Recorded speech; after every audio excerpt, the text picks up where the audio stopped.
در چله زمستان و در هوای سرد اروپا و امریکا خنک خورده باشی و کاچی آماده نکرده باشی؟ خود تو افغان نیستی.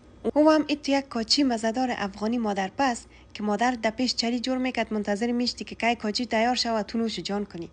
بوی از او کاچی بسته خانه را میگرفت. بسیار آسان است و بسیار مزدار. همراه با ما باشین، میریم آماده میکنیم. خب 2 گیلاس آرد ضرورت داریم. نیم قاشق نمک ضرورت داریم. 4 گیلاس آب ضرورت داریم. خوب اینا را با هم میکس میکنیم تا زمانی که آرد در بین آب خوب حل شود. و حال 1 قاشق بوره ضرورت داریم دوستان نازنین. او را میندازیم در یک دیگ و منتظر میشینیم تا که حالت براونی را به خود بگیره.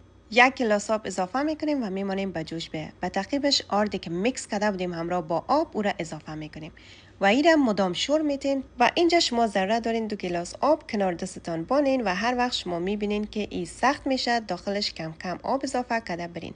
البته به مدت 60 دقیقه طول میکشه. شما امی رقم میکس کرده میرین و هر بار اگه شما متوجه شدین خود سخت کرده آب اضافه میکنین که از پیشتان سخت نشه.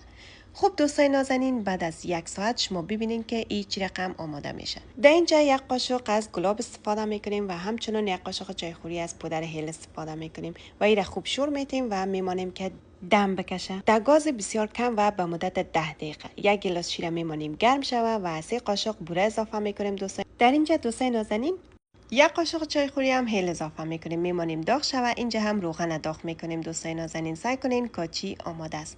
خوب وقتی شما میبینین کاچی آماده شد او را در یک ظرف کلان میندازین. 1 کاسه که در بینش میمانیم و همچنان امو شیر که همراه با هیل و شکر داغ کرده بودیم او را میندازیم در بین کاسه و این را با پسته یا چهارمغز یا هر میوه خشکی که شما دوست داشتین میتونین این را شما تزیین کنین.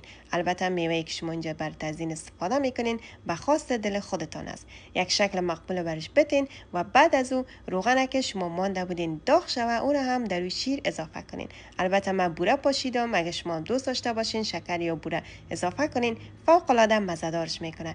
این کاچی مزه‌دار و خوش‌طعم آماده است دوستای نازنین. آماده کنین. فول آف انرژی و همچنان گرمی به بدنتان میته. تا آخر زمستان شما اصلا خنک یا هوای سرد نمیفهمین. من 1 قاشق از طرف شما نوش جان میکنم تا که شما هم آماده کنین نمتون نوش جان کنین.